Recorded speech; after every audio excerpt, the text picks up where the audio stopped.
தொடர்ந்து நாங்கள் இன்னொரு கணக்கு பார்ப்போம். ரூபாய் 50,000 முதலீடு செய்து ஒருவர் 500 பங்குகளை கொள்முதல் செய்கின்றார். முதலீடு 50,000 பாருங்கோ, கணக்கில் முதலீடு 50,000.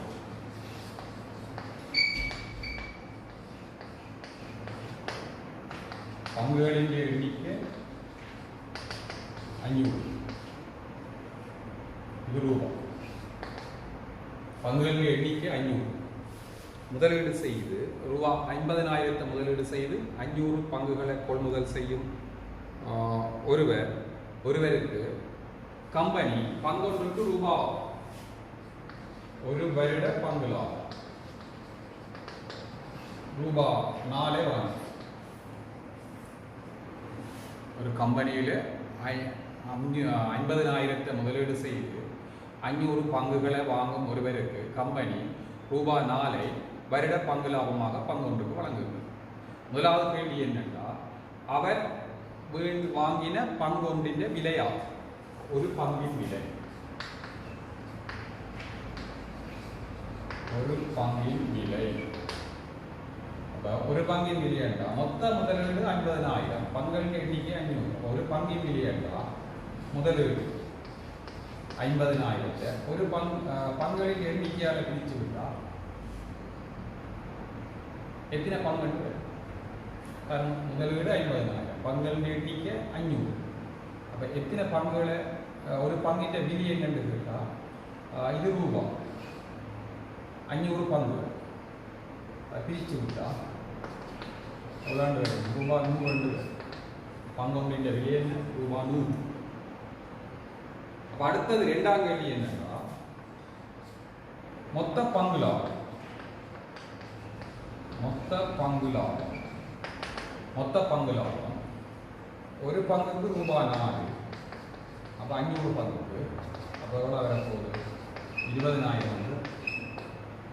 சாரி 2,000. 20,000 2,000.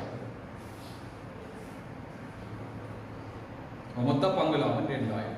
அடுத்த மூன்றாம் கேள்வி, அவரது வருமானம் முதலீட்டின் என்ன சதவீதம்? அவர்கிட்ட முதலீடு 50,000, வருமானம் 2,000. எவ்வளவு இருக்கலாம்? என்ன சதவீதம்? சோமான வழி இந்த 3 சைவரை சொல்லியிருக்கோம். 2x50 100. இது 1, இது 2. எத்தனை சதவீதம்? 4%. ஒரு சின்ன வித்தியாசத்தோட கணக்கு மாறலாம். சின்ன வித்தியாசம், மிக சின்ன வித்தியாசம். இதே போல இன்னொரு கணக்கை பார்ப்போம். சரிதானே? ஒருவர் 80,000 முதலீடு செய்து ரூபாய் 80,000 முதலீடு செய்து 4,000 பங்குகளை கொள்முதல் செய்கின்றார். முதலீடு 80,000,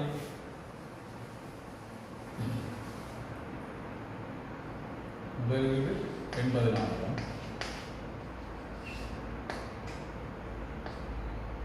பங்குகளின் எண்ணிக்கை 4,000. ஒரு பங்குக்கான வருட பங்கு லாபம் ரூபாய் 5. அப்ப அவர் அந்த கம்பெனியில முதலீடு செய்ய கணக்கு பார்ப்போம். ஒரு கம்பெனி ஒன்றில ரூபாய் 80,000 முதலீடு செய்து 4,000 பங்குகளை கொள்முதல் செய்யும் ஒருவருக்கு கம்பெனி வருட பங்கு லாபமாக ரூபாய் 5 வழங்குகின்றது. கேள்வி, அவர் வாங்கிய ஒரு பங்கின் விலை யாது?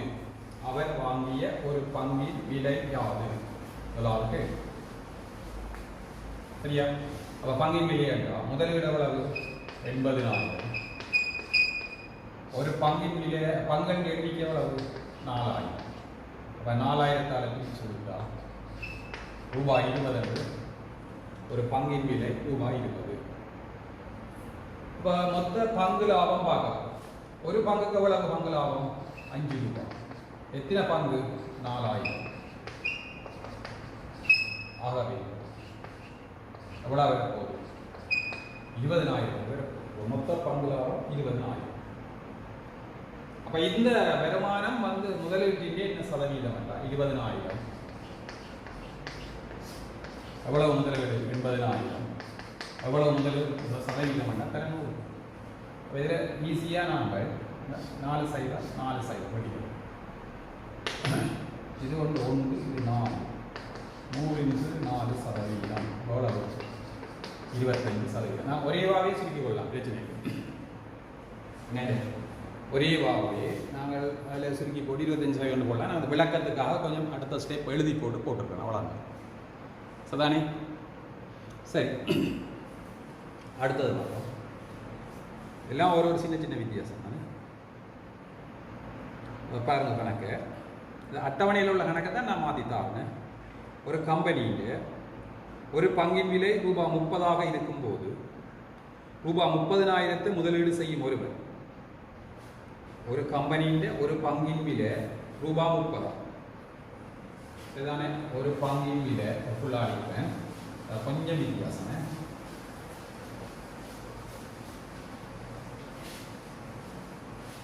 ஒரு கம்பெனியின் ஒரு பங்கின் விலை ரூபாய் 30.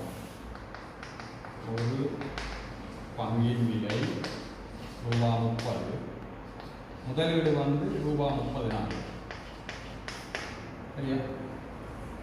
30 உள்ள ஒரு கம்பெனியில் 30,000 முதலீடு செய்யும் ஒருவருக்கு கம்பெனி ஒரு பங்கில் வருட பங்கு லாபமாக வருட பங்கு லாபமாக ரூபாய் 4 வழங்குகின்றது. கேள்வி என்னன்னா, முதலாவது பங்குகளின் எண்ணிக்கையாகும். அவர் வாங்கின பங்குகளின் எண்ணிக்கை. முதலாவது பங்குகளின் எண்ணிக்கை.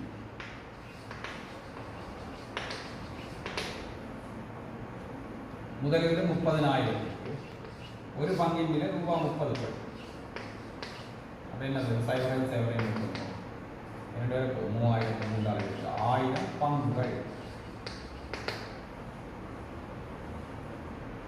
இரண்டாம் கேள்வி என்ன? மொத்த பங்கு லாபம் வருமானம். மொத்த பங்கு லாபம், ஒரு பங்கின் பங்கு லாபம் ரூபாய் 4, மொத்த பங்கு லாபம் 1000. எவ்வளவு இருப்பது? 4000. மூன்றாம் கேள்வி அதே போலதான், அவற்றை வருமானம் முதலீட்டின் சதவீதம். வருமானம் முதலீட்டின் என்ன சதவீதம்? முதலீடு 30,000, வருமானம் 4000, என்ன சதவீதம்? அப்போ இதில் 3 0 3 0 வச்சுருக்கோம், ஒரு 0 ஒரு 0 வச்சுருக்கோம். 40 × 3 40 × 3. இப்படியே விடலாம், விரும்பினால் நீங்கள் சுருக்கலாம். 3 3 3 3 இப்படி போடலாம். ஆனால் 40 × 3 என்றாலே சரி.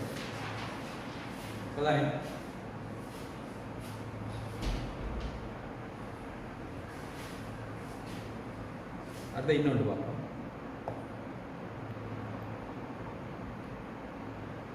இதே போல கணக்கு தானே.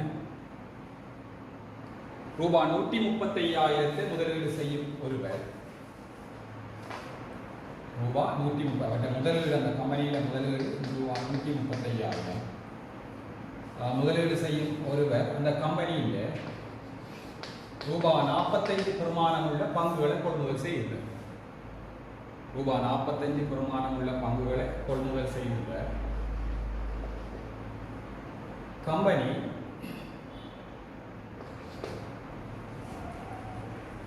ஒரு பங்குக்கு வருட பங்கு லாபமாக ரூபாய் 5 வழங்குகிறது.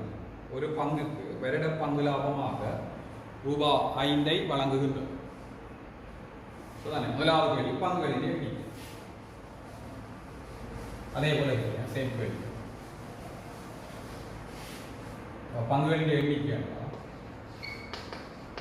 ரூபாய் 135,000க்கு ஒரு பங்கின் விலை ரூபாய் 45.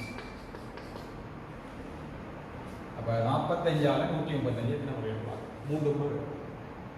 3 15 வச்சு முன்னாங்க 2 45 3 முறை. 3000 பங்கு. அடுத்தது ஒரு பங்குக்கான பங்கு லாபம் 5. அப்போ மொத்த பங்கு லாபம் ரூபாய் 5 3000 பங்கு 3000. எவ்வளோ போகுது 3 சைவரை போகுது 15,000. மொத்த பங்குலாப வருமானம் 15,000. அடுத்த ஸ்டெப் என்ன? வருமானம் அவരുടെ முதலீட்டிൻ്റെ என்ன சதவீதம்? முதலீடு 135,000, வருமானம் 15,000 தரம். ஒரு பிரச்சனையும் இல்லை. 3 சைவர் 5 சுருக்கும்போது 500 வச்சிருக்கீங்கன்னா 500 வச்சிருக்கீங்கன்னா 2 10 7 தானே பாருங்க. 5 5 சுருக்கீங்கன்னா 2 10 35 7 35 தரம். இது 3 9 26 100%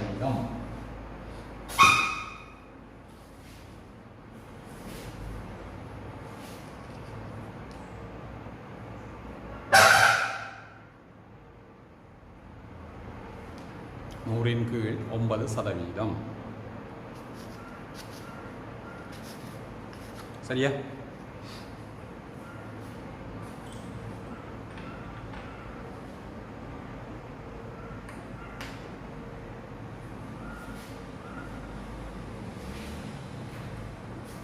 இன்னொரு கணக்காக பார்ப்போம்.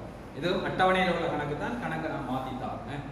அட்டவணையில் ஒரு விதமாக இருக்குது. அந்த கணக்கை நான் மாற்றித்தாரேன். எப்படி என்றால், கம்பெனி ஒன்றின் 500 பங்குகளை கொள்முதல் செய்யும் ஒருவருக்கு ஆண்டு பங்குலாபமாக ஒரு பங்குக்கு ரூபாய் 2 வழங்குகின்றது.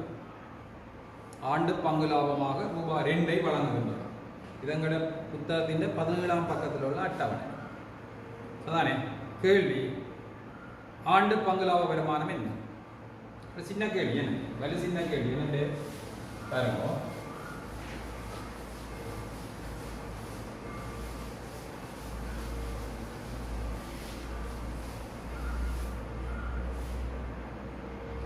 பங்குகள் எண்ணிக்கை 500. ஒரு பங்குக்கான ஆண்டு பங்கு லாபம் 2. அப்போ மொத்த பங்கு லாபம் 500 பங்கு ரூபாய் 2 இருக்க போகிறோம். அப்போ எவ்வளவு ஆண்டு பங்கு லாபம்? ரூபாய் 1000. இது முதலாம் அட்டவணையில் உள்ள முதலாம் அட்டவணையை நாங்கள் பார்க்க. புக்கில் உள்ள 17ஆம் பக்கத்தில் உள்ள அட்டவணையை பார்த்தா சரி. 2ஆம் கேள்வி அதே போல தான். கம்பெனியின் 1000 பங்குகளை கொள்முதல் செய்யும் ஒருவருக்கு ஆண்டு பங்கு லாபமாக ஒரு பங்குக்கு ரூபாய் 3.5 3.50 வழங்குது. எவ்வளவு பங்குகள்? 1000 பங்குகள். ஒரு பங்குக்கான பங்கு லாபம் 3.50. இப்போ அவற்றை மொத்த வருமானம் எவ்வளோ வர போகுது?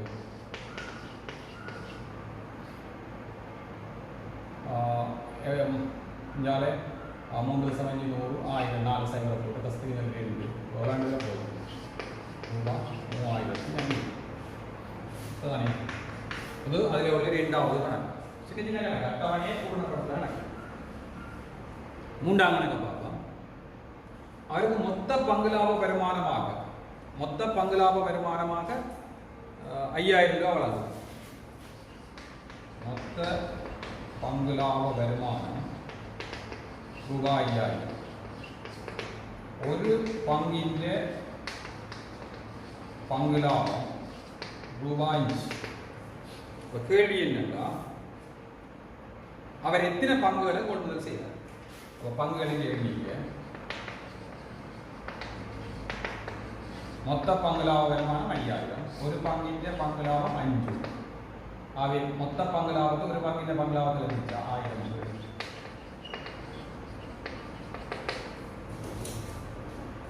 சரியா? ஓகே. இதே போல இன்னொரு கணக்கு. மொத்த பங்கு லாபம்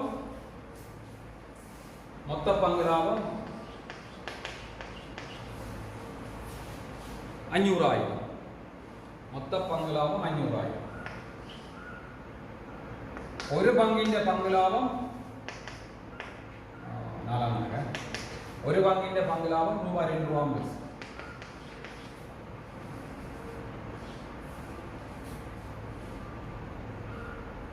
கேள்வி.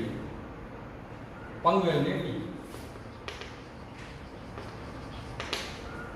மொத்த பங்கு லாபம் 500,000. 500,000 2.50 பிரிக்கப்படும். 10 விடுவோம்.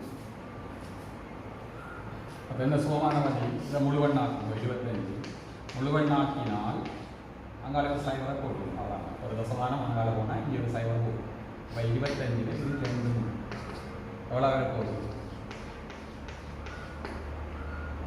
200,000 பங்குகள் 200,000 தெரியல. இன்னும் ஒரு சின்ன டைப் ஒன்று இருக்கு, ஒரு சின்ன வித்தியாசத்தில் இருக்கு.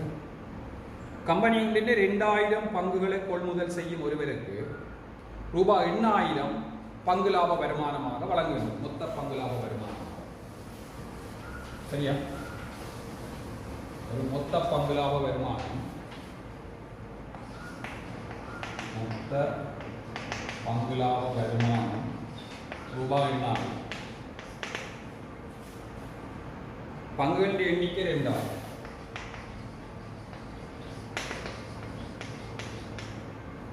ஆகவே ஒரு பங்கில் வருட பங்கு லாபம் என்ன மொத்த பங்கு லாபத்தை பங்குகள் எண்ணிக்கை சரி ரூபாய் 8,000க்கு 2,000 ஒரு பங்குக்கான வருட பங்கு லாபம் ரூபாய் 4,000 அட்டவணையில் கணக்கு சின்ன கணக்கு சரியா? அடுத்தது இதே போல இன்னொரு கணக்கு மொத்த பங்கு லாப வருமானம் ரூபாய் 2,250 750 பங்குகளை கொள்முதல் செய்கிறேன். இதே போல இருக்கேன் அப்படி வரப்போகுது. மொத்த பங்கு லாப வருமானம் 2,250 பங்குகளின் எண்ணிக்கை 750 அப்போ ஒரு பங்கின் வருட பங்கு லாபம்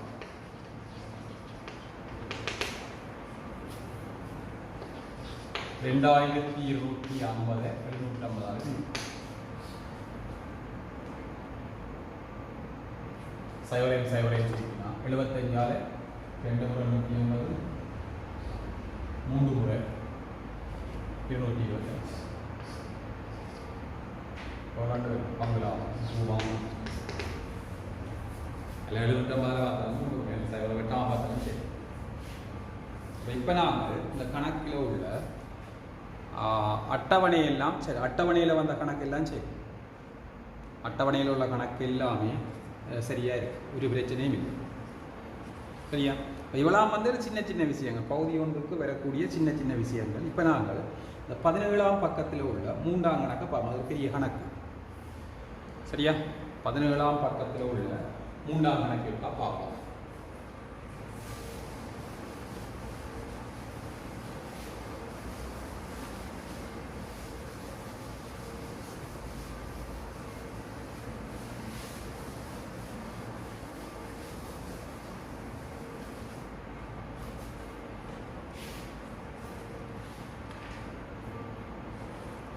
ஒரு வரையறுத்த பொது கம்பெனி அதன் மூலதனத்தை திரட்டுவதற்காக ஒரு பங்கு ரூபாய் 25 வீதம்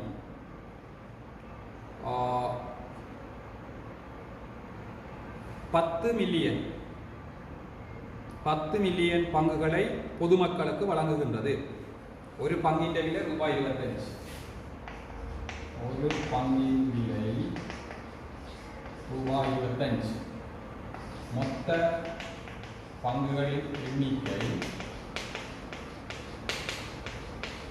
10 மில்லியன். சரிதானே? ஒரு பங்கின் விலை ரூபாய் 25, மொத்த பங்குகளின் எண்ணிக்கை 10 மில்லியன். அப்பங்குகளை ஆண்டு பங்கு லாபம் ஒரு பங்குக்கு ரூபாய் 5 ஆகும். ஒரு பங்கின் ஆண்டு பங்கு லாபம் வருடத்துக்கு ரூபாய் தர அக்கம்பெனியின் முதலீட்டுக்காக முன்வரும் சங்கர் கம்பெனியின் 5000 பங்குகளை கொள்முதல் செய்கின்றார். அவர் சங்கர் என்பவர் 5000 பங்குகளை கொள்முதல் செய்கின்றார். அதானே? இப்ப என்னன்னா கம்பெனியின் மூலதனத்தை காணும். கம்பெனியின் மூலதனம் കമ്പനിയുടെ മൂലധനം ഇല്ല, ഒരു പങ്കിൻ്റെ വില തന്നെ 25, എவ்வளவு பங்கு வச்சிருக்கிற 10 மில்லியன். அப்போ இதான் அவற்றை மூலதனமே இந்த கம்பெனியின் மூலதனம்.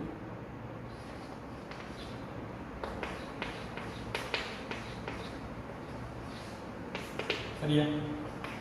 இது கம்பெனியின் மூலதனம் 250 மில்லியன். ரெண்டாவது, சங்கர் கம்பெனியில் முதலீடு செய்த தொகையை காணும். சங்கர்ட்ட முதலீடு, சங்கரின் முதலீடு, சங்கர் 50,000 பங்குகளை கொள்முதல் செய்கிறார். என்ன விலை படி? 25 படி, ரூபாய் 25 படி 50,000 பங்குகளை கொள்முதல் செய்கிறார். அவற்ற முதலீடு ரூபாய் 4,000 போடும், 4,000 சரி 25,125 எவ்வளோ முதலீடு? 1,250,000. 50,000 படி 50,000 பங்குகளை ரூபாய் 25 படி முதலீடு செய்கிறார். இப்போ முதலீடு செய்ய அவற்றை 25 படி வாங்குவதற்கு முதலீடு செய்கிறார். அப்போ அவற்றை சங்கட்ட மொத்த முதலீடு 25 தர 50,000, 4,000 போட்டுட்டு 5,25 வெளிக்கு விட்டால் 125. அப்போ ஆகவே எவ்வளோ வர போகுது? 1,250,000. சரியா? மூன்றாவது கேள்வி, பங்கு முதலீட்டின் போது சங்கருக்கு ஆண்டுதோறும் கிடைக்கும் பங்கு லாபத்தை காணும். ஆண்டுதோறும் கிடைக்கும் பங்கு லாபத்தை காணும். எவ்வளவு பங்கு லாபம் இருக்கிறது? 5 ரூபா. ஒரு பங்குக்கான பங்கு லாபம் 5 ரூபா. எத்தனை பங்குக்கு? 50,000 பங்குக்கு. அப்போ அவற்றை பங்கு லாபம் ரூபாய் 5 படி 50,000. அப்போ ரூபா 3,000 போட்டுட்டு 0, 5, 25 எவ்வளோ வருது? 250,000. அவருக்கு ஒவ்வொரு வருடமும் ரூபாய் 250,000 ரூபாய் பங்கு லாபமாக வரும். சரியா? அடுத்த சங்கரின் ஆண்டு பங்கு லாபமானது இட்ட தொகையில் என்ன சதவீதம்? ஆண்டு பங்கு லாபமானது சங்கரின் ஆண்டு பங்கு லாபம் எவ்வளவு? 250,000. இட்ட தொகையில் முதலிட்ட தொகையில் சங்கரின் முதலீடு 1,250,000. என்ன சதவீதம்? சரியா? 3,000 மேலே இதில் பெருக்கினா 25,000 இந்த சைவர் இந்த சைவர் சரி வச்சிருக்கி போட்டு பெருக்கிக்கலாம். 125 2 ரூபாய் 20%. சரியா?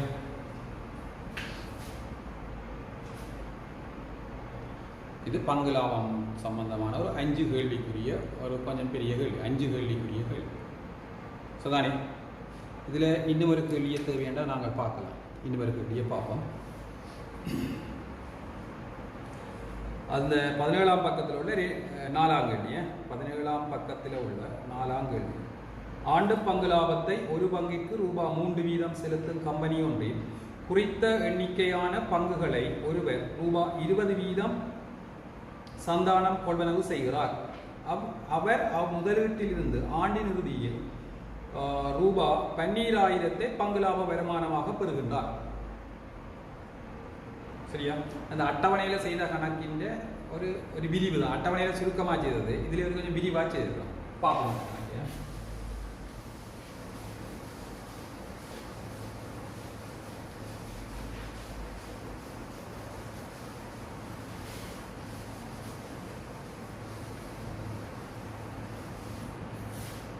என்ன சொல்லப்பட்டது? ஆண்டு பங்கு லாபத்தை ஒரு பங்கிற்கு ரூபாய் 3 வீதம் செலுத்தும். ஒரு பங்கில் ஆண்டு பங்கு லாபம் ரூபாய் 3.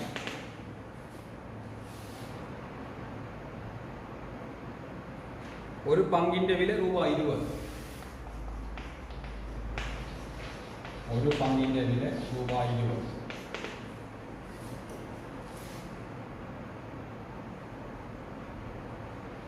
മൊത്ത പങ്കുലാഭം 12,000. மொத்த பங்கு லாபம் 12,000. அதற்கு தான் கணக்கு வருமானமாக பெறும். முதலாவது கேள்வி, கம்பெனியில் சந்தானம் வைத்திருந்த பங்குகளின் எண்ணிக்கை ஆகும். முதலாம் கேள்வி, பங்குகளின் எண்ணிக்கை. மொத்த பங்கு லாபம் ரூபாய் 12,000. இதுக்காக தான் நம்ம அந்த அட்டவணையில் உள்ள சின்ன சின்ன கணக்கில் செய்யலாம். மொத்த பங்கு லாபம் ரூபாய் 12,000. ஒரு பங்கின் பங்கு லாபம் ரூபாய் 20. மொத்த பங்கு லாபத்தை ஒரு பங்கிൻ്റെ பங்கு லாபத்தான ஒரு பங்கிൻ്റെ பங்கு லாபத்தான மூன்றாள் பிரிக்க மொத்த பங்கு லாபம் 12,000. ஒரு பங்கிൻ്റെ பங்கு லாபம் ரூபாய் 3 பிரிக்க எத்தனை பங்குகள் என்று அப்போ எவ்வளோ போகுது? 4,000 பங்குகள். சரியா? அடுத்தது, பங்குகளை கொள்வனவு செய்வதற்கு சந்தானம் முதலீடு செய்த தொகையாது. அவற்றை முதலீடு இரண்டாம்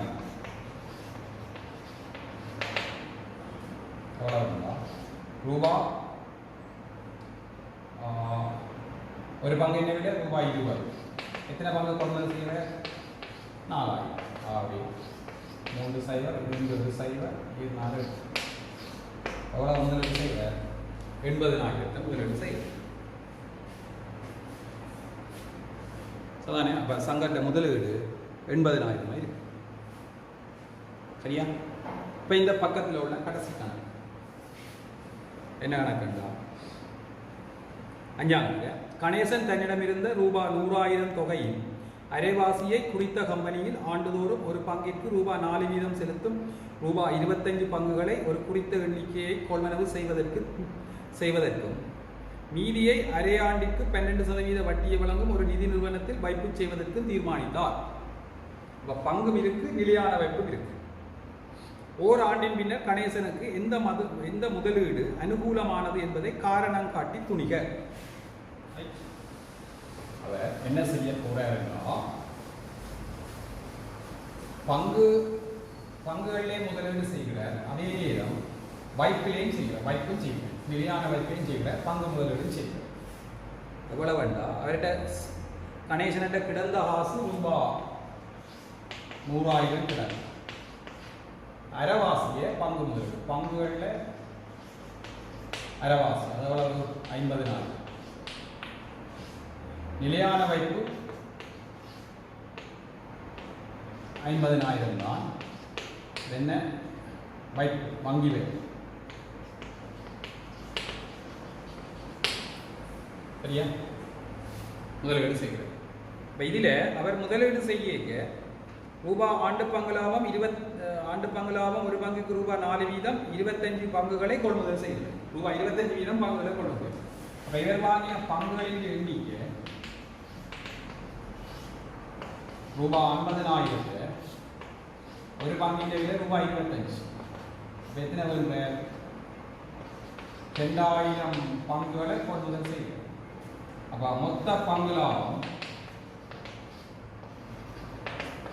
2,000 தர ஒரு பங்குக்கு கம்பெனி எவ்வளவு பங்கு லாபம் வழங்குதுன்னா ரூபாய் 4. ஆக எவ்வளவு வர போகுதுங்களா? 2,000 வழங்கும்.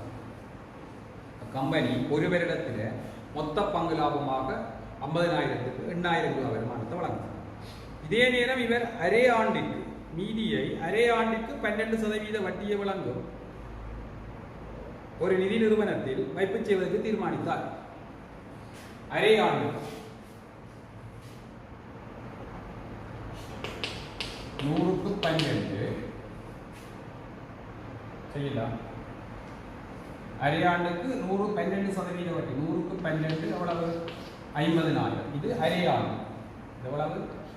அரை ஆண்டு எவ்வளவு போகுது?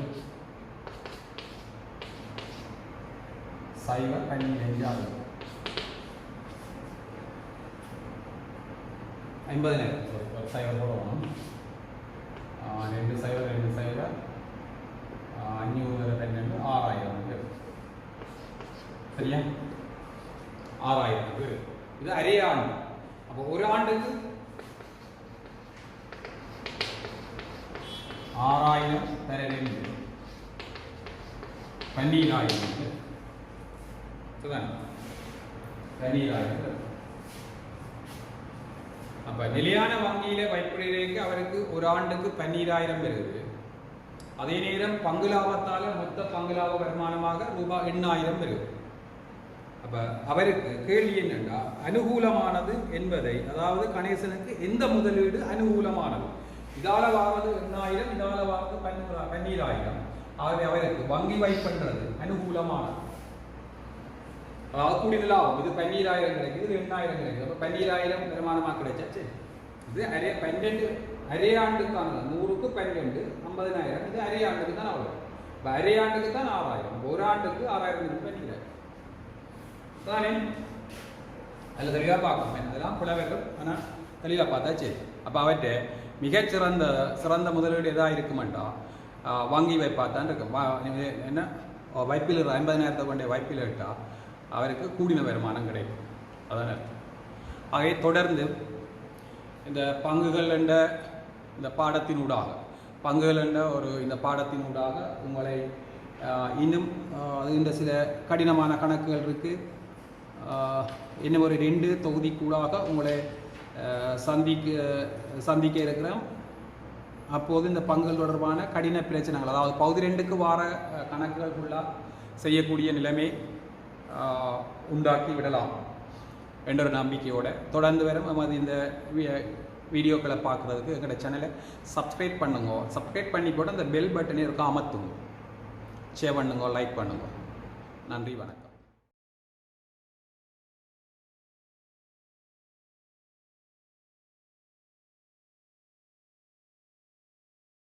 தொடர்ந்து பார்ப்பதற்கு இந்த சேனலை லைக் பண்ணுங்க, ஷேர் பண்ணுங்க, சப்ஸ்கிரைப் செய்யுங்க.